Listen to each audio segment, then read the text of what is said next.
you guys are in your early 20s and chasing your dreams. Yeah, well, that's exactly what it is, really. I'd say doing business in the Philippines is not very easy because, you know, it's not for the faint-hearted.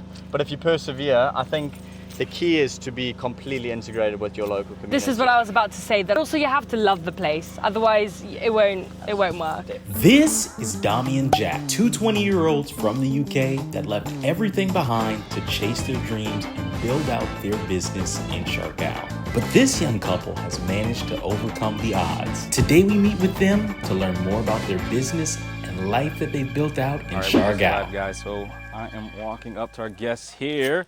Hey, what's going on? How's it going, brother? How are you? I'm fantastic. How are you? Yeah, I'm good, thank you. Awesome. So yeah, basically, I'm Jack. And I'm Domi. And I'm from South Africa and Domi's from Poland. But basically, yeah, we met in the UK and we probably left there around 8 months ago and we've ended up here in Siargao Island. How long have you been in the Philippines? I mean, if you're including the previous holidays, I mean, maybe like 8 months max. Yeah, we came first time in November, and that's when we got the Siargao curse. And then we came back in March to start this project. I mean, it's the classic, really. It's a bit stereotypical. Everyone talks about the curse, but it's definitely something, you know, it definitely works. Yeah. And that's why we are. Awesome. But, And yeah. so today you're going to show me around your business and tour me around this place and show us what you guys have got going on? Exactly. I mean, we're not there just yet. Hopefully the end of next month we're opening, but I mean, we're on the final stretch now. It's definitely, Very close now. Yeah, we're on our way there. So yeah, why don't we have a look? Yeah, let's get started. But here we go. So obviously this is the main entrance. We're obviously going to be greeting our guests here. We're going to have a reception desk, surfboard rack, and just basically a greeting area. So you obviously welcome our guests, make them feel at home, book them in.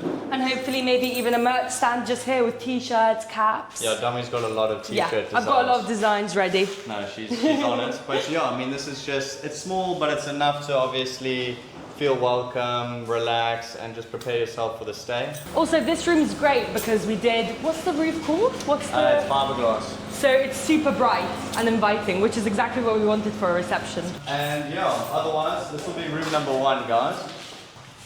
But I don't know how to So this is our dorm room. So we're gonna have 3 double bunks. So 6 people can basically stay in here. One's behind me. So every bunk is gonna have plug points, lights and everything. So you can kind of tuck away. I don't know if anybody has been on those Vietnamese sleeper buses, you know, where you've got everything. Yeah, where it seems like you've got your own room, basically. Yeah, you've got your whole room in there. So basically that's what we kind of wanted to create because we spent a lot of time on those while traveling. And then yeah, so that's obviously the room. There's going to be a desk just there, so if you're remote working, you can just work away as much as you want. And I think my favorite part is the high ceilings. Yeah, we love the high ceilings. And also you can see how bright the rooms are as well. No, it's definitely a great addition. I mean, I think it's special. I know a dorm room is obviously a more budget-friendly expense, but it's also nicer to be a bit more open and less compact. Yeah. So Dami, you want to explain your vision? Yeah, so here we have the bathroom. We really wanted to make sure that the toilet and the actual shower are separate, just because when we did our market research, people said that was the #1 thing they were looking for when it comes to dorm rooms. So out here we actually have the sink area, and then I don't remember which was the toilet, which was the shower. This is the shower, only because I can see the shower heater. We haven't had a hot shower in, I think, 8 months. So we can't wait. I'm just so excited to actually have a hot shower in our own place. But anyway, so yeah, this is the shower. I mean, it's standard procedure, it's a shower. Sink area and then toilets. But again, we really wanted to make those ceilings on because it makes everything feel a lot more spacious. I mean, you can probably hear how echoey it is. Probably that's also a reason why. That's where the furnishing comes in because Yeah. it takes away the echo. Definitely. And also the bathrooms, we're making them all green because I feel like a lot of the accommodations in Siargao kind of look similar. So we wanted to do something different, add a bit more colour into the rooms and the bathrooms, definitely.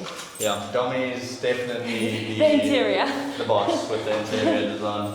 Anyway, so now we've got our private rooms. And also these, I love my arch doors. They're I don't know why, I love them so much. I think it adds. What would you call it? Private room 2? Yeah, no. This is private room, yeah. So this is private room 2, we'll go into that one next. Excuse the washing line. So basically our painters have come from another island and they literally, I don't understand how you can work. They work like 6-7 days a week. The work ethic is just out of this Incredible, world. yeah. So they obviously live in the building Right. while it's getting painted. Got a toilet out back, it's crazy, but they seem happy. They were obviously really happy to do this. They built themselves like a temporary kitchen in the garden bit as well. I'm told them not to burn all the wood that we're using for our furniture, but I think we're going to be fine. But yeah, anyways, this is obviously a private room, so all this space is for one couple, one person. I mean, it's probably the same size, if not a bit bigger than the dorm room. Similar sort of layout. You got your double bed here, you got your desk over there where you can do your working, cupboards, cabinets, sink area, and then toilets and showers separate. I think it just works out better to separate them in case, you know, you're with your other half, your couple, and one of them wants to use the other. I mean, I know how annoying Jack is. We always fight about I think the time in the toilet for a man is special, you know. Very important. I for him. agree. If we had 1 points in the toilet, I don't think I'd never see him. I'd never see him. But yeah, otherwise, that's this room, guys. And then we got the one behind you. I love my arch doors. Can't get over them. Tommy's inspired. The Hobbit, yeah, that is literally why these doors are like this. Is Yeah, because I we was were, about to ask. Yeah, we were watching The Hobbit at the time, or The Lord of the Rings. Yeah, one of them. And I was like, I really want to do this. We had to obviously tell our foreman, the contractor, like, do you think you can make these doorways arch? And he looked at us like... He was like, I just pointed at Domi, I just went, her fault. I think this layout is fairly similar, except there's one or two differences. So the differences is we've obviously got this under the stairs kind of area. We were going to use it for storage or something like that, but we thought it would make quite a nice, what do you call it, addition to the room. yeah. So inside it's going to have like a couch, sofa area. Like a reading corner almost. Yeah, okay. So take a nap, go on your phone, maybe we'll put a little TV there. It's just like a little tucked away place. And also right now you can't see, but these windows, the view is going to be just this mountain. This will all obviously be cleared and you'll just see the garden and the mountain behind you, which you'll see the view when we go up to the rice terrace? Up to our terrace, you'll see the view Roof I'm terrace. talking about. Roof terrace to see the rice terrace. I mean, not too much to see, but this time the bathroom is all together. So toilets in the back, showers here, and you know, just same story. But yeah, now we go upstairs. To my favourite part of the building actually. Yeah, I reckon this is the best part. This is the best part, 100%. Wow. That's the view I was talking about. Beautiful. Pretty good, huh? Yeah, I'll say. to wake up to that. Yeah. So I'm curious, do either of you have a background in construction, engineering? This is what's funny. Interior Absolutely design? zero. No, absolutely Zero. none. Absolutely none. I mean, I think we've been blessed with our team. Like our Filipino team here, it's just they've been so like kind and forthcoming with information and suggestions. I mean, a lot of the time we do give quite a lot of like leeway with regards to freestyling, like some of the roof stuff they did, and I mean, and the doors and whatever. Like we've given them a bit of freedom, and that freedom has paid off. I mean, obviously we had to sit down with an architect and stuff, but for us, I mean, we're 23, Yeah. so this is obviously a new thing for us. It's obviously. I mean, our whenever first- anyone hears we're 23, they're like, Yeah. Are you mad? what? Yeah. What are you doing here? Yeah, no, it is a bit spontaneous, I guess. Yeah. But it's worked out for us. It's well, I mean, we're not open yet, but it looks like it's working. Jack's scared to say. Yeah. I Whenever mean- anyone congratulates him, Jack's like, no, don't say it yet. Yeah, You're it's like, jinxing it. You're jinxing it. Don't say anything. Once the first customer comes through the door, then we can say congratulations. But yeah, no prior experience. I mean, we actually graduated university last year? May last year. Last year. And then we had a few months and we basically were like, what do we want to do? All our friends started moving across the world for different graduate jobs. I can't really sit in an office. My Neither can I. brain is just constantly fighting itself. So I was like, let's find something where I'm busy on loads of different fronts and loads of different jobs. And I've definitely got my hands full now. Yeah, definitely busy. That's for sure. But yeah, right now we're going with the flow and it seems to be flowing. So we'll take it. But yeah, do you want to explain this area, Domi? Yeah, so actually for this project, what we're doing is surf camp. So it's going to be like weekly packages from a Sunday to a Sunday. And it's holds a capacity of 10 people. So what we're planning is to have a massive breakfast table just here, where everyone will have communal breakfasts and dinners as well. I think it just kind of makes people sit down together and force them to have conversations. And then over here we'll have like a buffet table where we'll have all our food ready. Over there, we're gonna have a massive corner sofa. I really want to make it quite big. From there, probably, starting there, going all the way round to here. That's the generator that's just come on. I hope that's not too loud. Yeah, just this whole corner, I want it to just be one massive sofa. Because the view, I mean, it's amazing. How can you not? And then over here, we actually don't have a full plan. We just have so much space up here. We didn't expect it to be as big as it is. I wanted to put a pool table. Yeah, we're thinking something Great like idea. games. We're going to do ping pong, but then we thought the ball might get lost too Or might often. fly off the wind. So maybe not. But yeah, we have so much space here. We don't know what to do with it, do we? No, not yet. Not We yet. could even put a swing or something. Yeah, yeah. Hammocks, definitely, You know maybe. those like eggshell swings? Yes, One of I've those. seen those before. Yeah, but no, we've got a lot to do in terms of space up here, and that's all going to start happening, say, 2 weeks. Our contract with these guys finishes this week, actually, and then it's just getting all the furnishings in, which we've already got in storage there. So it's just get it in as quick as possible, really. Yeah. But yeah, I'd say that's about it. And, oh no, I forgot we have, The cafe. we have a restaurant. I forgot about that. It's downstairs. No, me too. For a minute, I was like, that was quick. I swear we're missing something. Just be careful. They're a bit short, these steps. Sure. They're getting extended this week. I'm not liable for any accidents on this side, or injuries or whatever. I hear you. Disclaimer. Wow. So yeah, this is the coffee shop resto. So this is obviously going to cater for our guests. So with our packages, I think guests get breakfast and dinner. Whereas if you just put it in for bed and breakfast, it's bed and breakfast. But yeah, so this is actually our takeaway window. We've got loads of surf spots around the area, so we kind of envision that some people don't want to come and sit down, they just want a quick espresso or whatever on their way. So they can come up here, order a little coffee, chug it down and take it with them. And We're head to actually 4 minutes away from two of the, probably my favorite spots in North Siargao to Yeah, surf. yeah. And I'm not just saying that because of this building, like they're Yeah, yeah. actually insane. We're There's lying. one, there's one that way and it's called Secret. And Yeah. then there's one literally here called Tangbo Beach. And the season actually starts soon, right? November? Yeah, November. Yeah. No, October, next month. So very soon. But yeah, so let's have a look inside. Yeah.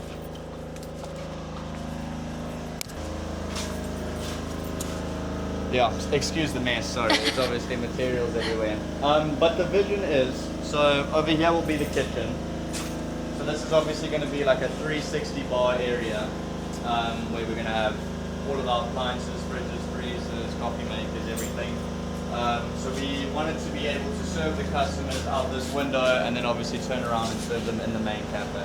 Alongside the wall, we have a bar area for your digital nomads or anyone who wants to work remotely. Because we made sure to get a Starlink as well. We knew that that was very perfect. necessary Yeah. for this project. No, it's absolutely essential. And then obviously tables will just be littered all around the coffee shop there. I don't know what our capacity is. It could be up to 20. To be honest, as Yeah, many we're not tables sure as yet. we can fit. Yeah. And obviously around the back when we have the garden ready as well, we want to put bean bags there and some tables with umbrellas. So yeah, it's hard to exactly. predict what the capacity will be, but For sure. I mean, so the actual building is 144 square meters in terms of space, and the land that it sits on is 600.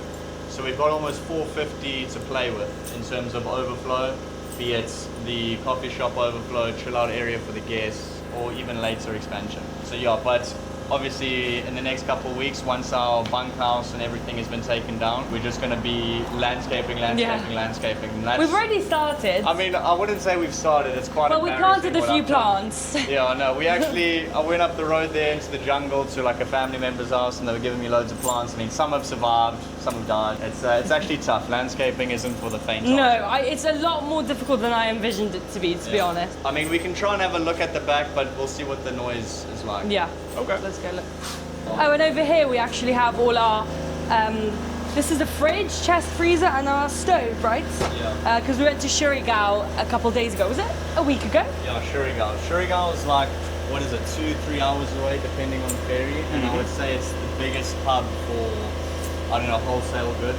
Yeah. So our nearest port is Debit, and they basically have all the things in Siargao, but then they slap on the VATs, they slap on the transport fees. So if you go to Siargao, or if you're in Siargao, go to Siargao because everything's a third of the price. But it takes a lot of energy. I mean, 3 a.m. ferry there. And it's the most city-like thing we've seen in 8 months. So when we got there, we were like, oh, well, we had big buildings, wow. Exactly, we hadn't left the island in 8 months. I was like, oh my god, it's 3 stories. I was like, look at the size of that thing, Domi. No, it's quite weird. We do feel a bit cast away. Domi's family actually arrives tomorrow, which is the first time we've seen them obviously in 7 months, and myself. So I hope they recognize us. Yeah. Because I think we've lost a lot of weight and I've grown a mullet. So. Yeah, sorry about the noise. Oh no! There's more noise. Maybe the mic will. Yeah. We'll see. So more washing lines. As you can see, our workers have a lot of clothes. That's the kitchen I was talking about earlier. Yeah, that's a dirty kitchen. But anyway, so this whole garden, all the way up to the building, is what we need to utilize. And to obviously figure out what to do with it is our next mission, but we're just focusing on the main building right now. So our contractors and builders, they're actually wood craftsmen by trade.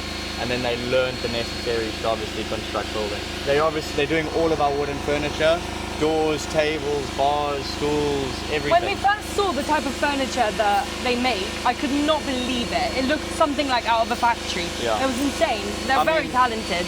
I don't want to say I'm not disassociated with how things are actually made, but to see somebody get a piece of wood and then make something so beautiful. Yeah.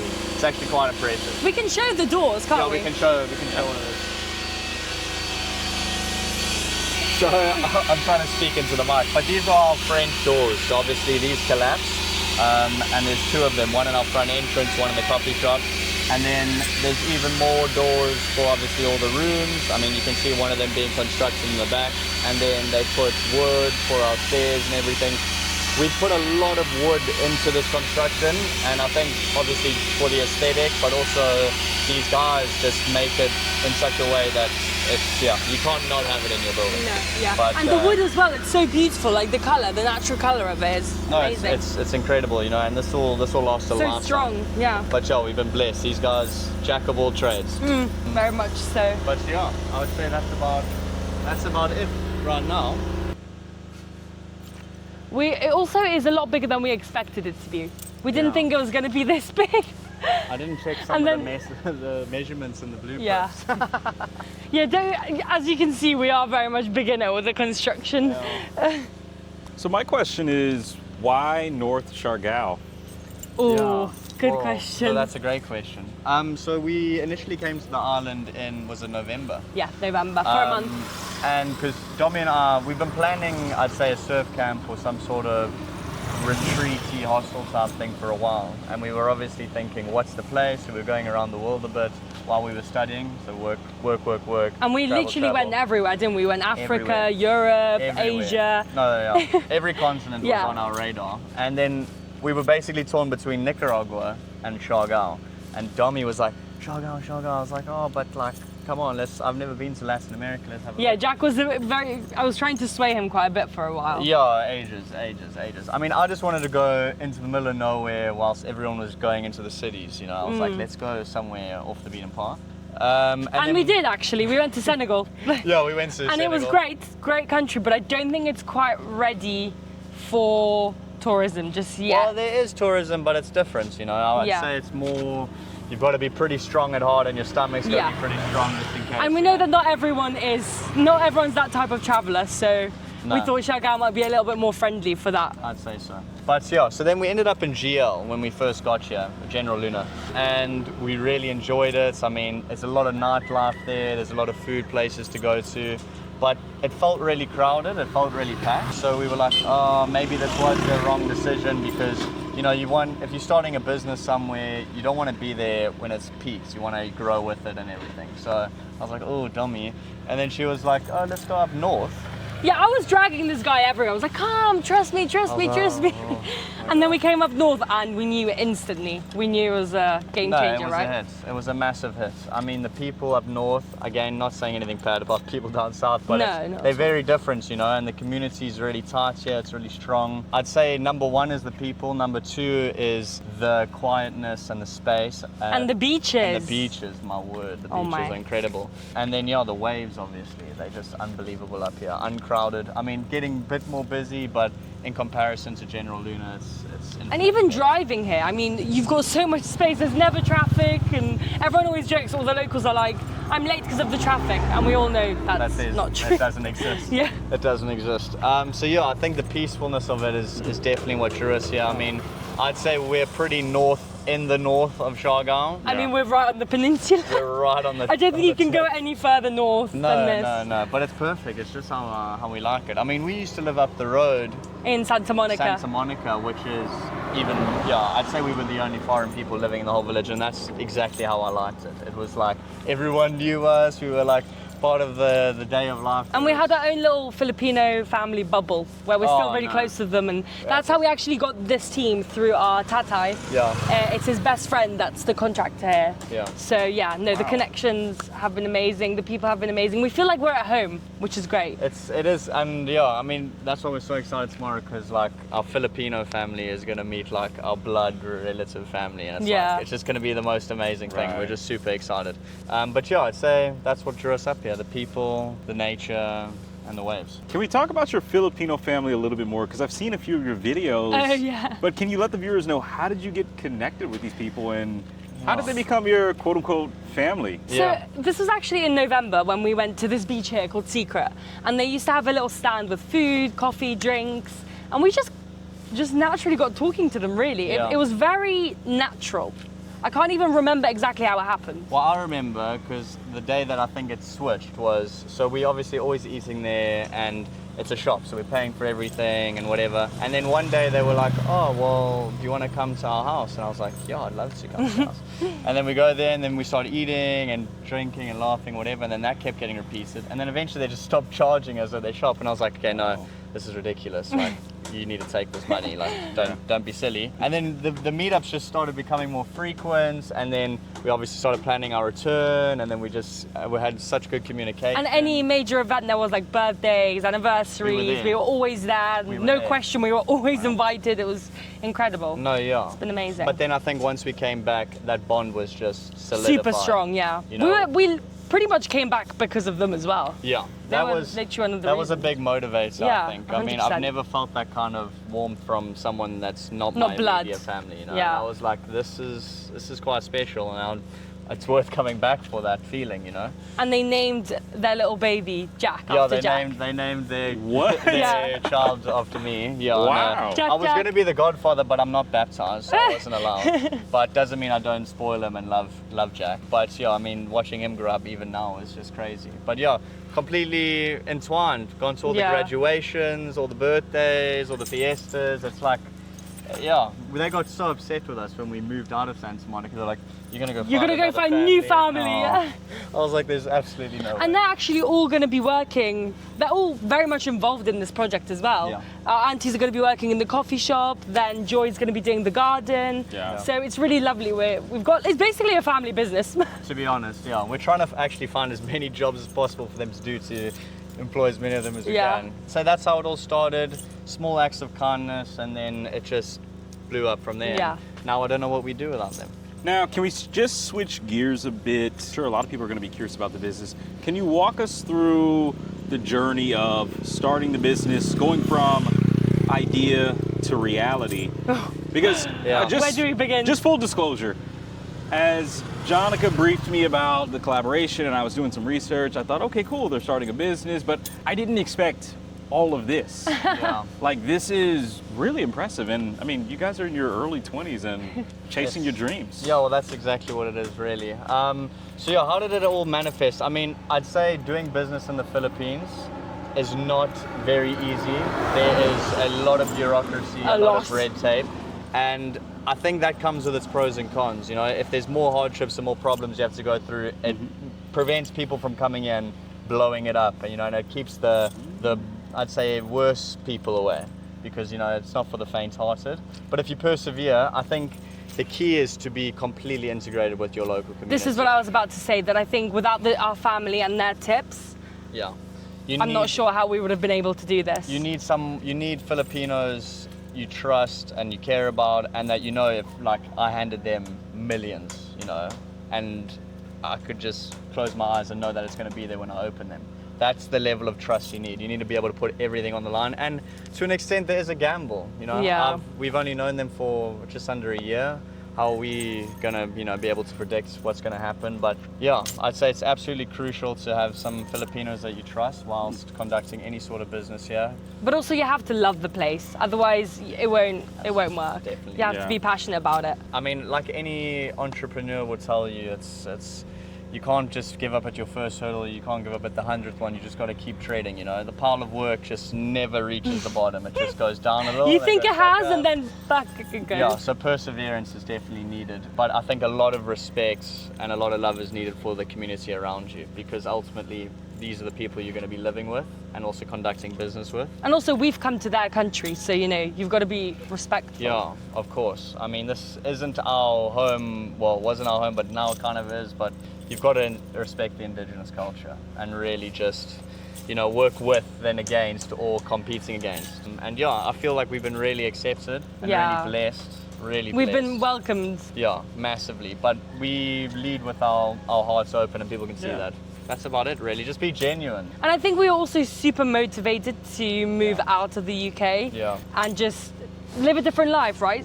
Start something new. And I think the Philippines, when it came to Siargao, we could really see the vision here. So we were very much motivated to leave the gloomy England to come to Siargao, 100%. Yeah, definitely. Speaking of the UK, let's talk about that. How does the Philippines, and more specifically Siargao, compare to the UK?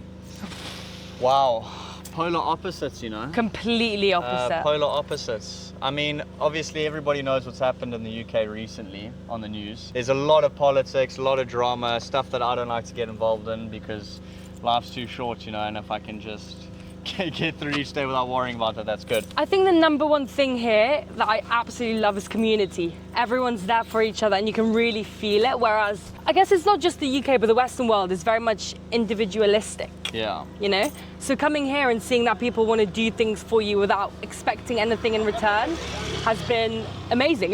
I've got emotional so many times because people have just been so kind for, you know, that's definitely for me the biggest thing I can see, the biggest difference I can see. I think so. I mean, it's a very collective, as Domi said, collective society. I mean, everyone's looking after each other. I mean, I've had multiple instances where I've broken down or something or run out of money and people are just running to help, you know, without any expectation in return.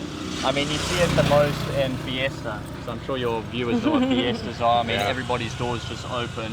And obviously no wallets are required to enter any household, you know, they're just giving to everyone they can and feeding people. And it's like that sense of giving and community is, I mean, I'm sure it was in the Western world, but it's not as common as you see here. It's faded a little bit, I think. It's faded a little bit. So I'd say that was what pushed us the most. I mean, we just wanted a community and we also wanted the freedom of working for ourselves. Let's not be 100%. around the bush. Yes, definitely. I mean, yeah, graduate jobs, again, all my friends are in graduate jobs and they love it, but I couldn't do it. But then a lot of our friends as well can't afford to move out because the cost of living in the UK is crazy at the moment. Yeah. So they're struggling as well. I mean, my friend, she struggled to find a job in the industry she wanted because there was just no jobs going around, and she ended up having to work multiple different jobs, and she still actually hasn't found the job she wanted.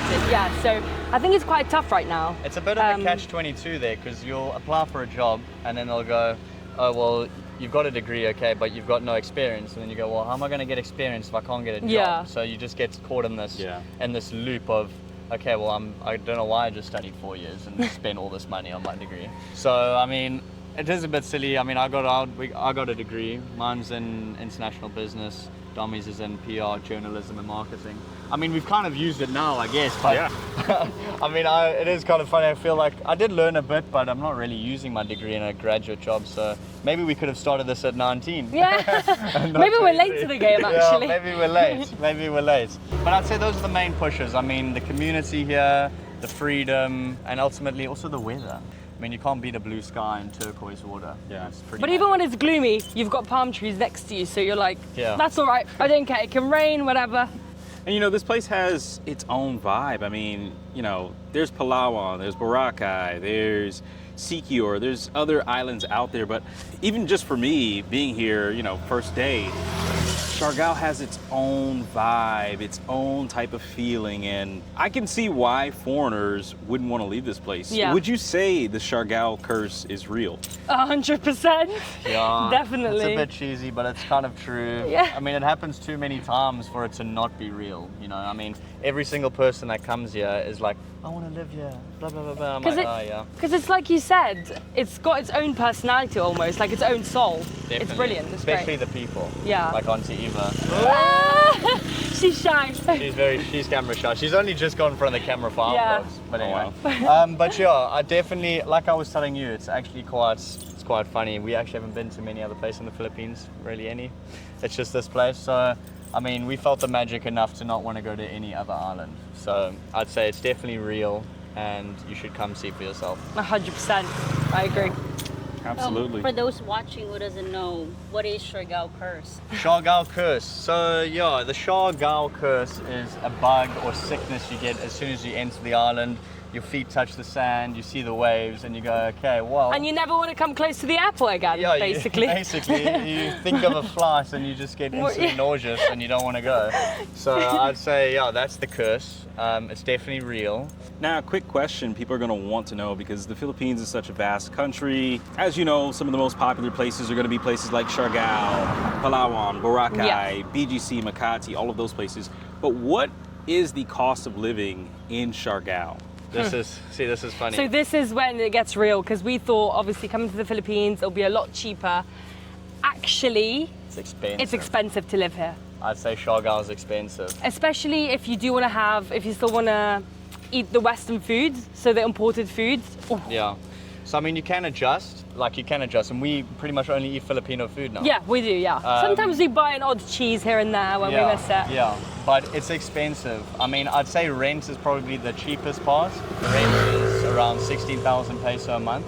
So I don't know what that is in pounds, 714, like 200 something pounds, yeah. 20 pounds. So that's quite cheap, but then like our living expenses is what's actually quite high. Yeah. You know? I mean, we're lucky because we were able to buy a bike and stuff like that. But we spend around 140 pounds a week, you know, and that can add up to around 600. Then you chuck rents on there, you're like 800. I mean, you're almost at £1,000. So which is like, I don't know how many USD. Yeah, the ingredients, to actually buy ingredients, it can be quite expensive. Yeah, it's cheaper to eat out. Sometimes than to it's cook. cheaper to eat out, yeah. Which is a bit annoying because sometimes you don't want to see the same people and you're like, oh, I just want to tuck away Yeah, my yeah. house. But I'm like, damn, that's expensive to make pasta.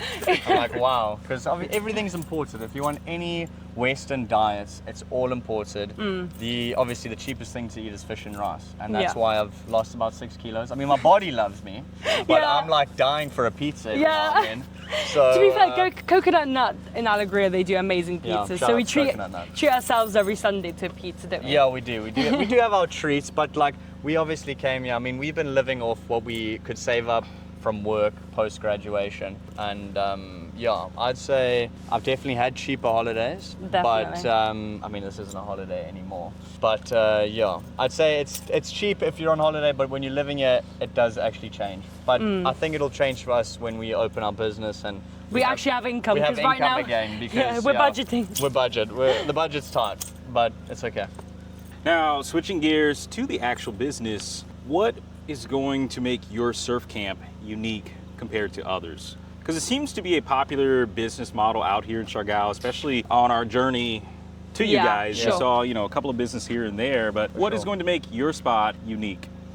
You want to start? For me, 100% is I never wanted this to feel like a hotel or a resort. I want this to feel like home to people that come here. I mean, that's why we returned to a lot of the surf camps, was because we felt like it was home to us, right? Like the Yeah. one in Morocco, for Yeah. instance. The staff, they Yeah, the make staff. it feel like home. And obviously, all our staff is going to be our family, so I know that the atmosphere and the vibe will. genuine. Yeah. I feel like the only way for it to be unique is to obviously kind of personify your personality into the building, into the place, because obviously we are unique individuals. So if we can sell that uniqueness and create that vibe, then people are drawn to that. I mean, like you said, you've obviously come across a few surf schools along the way, but no one actually has like surf schools or lessons packaged with accommodation. Yeah.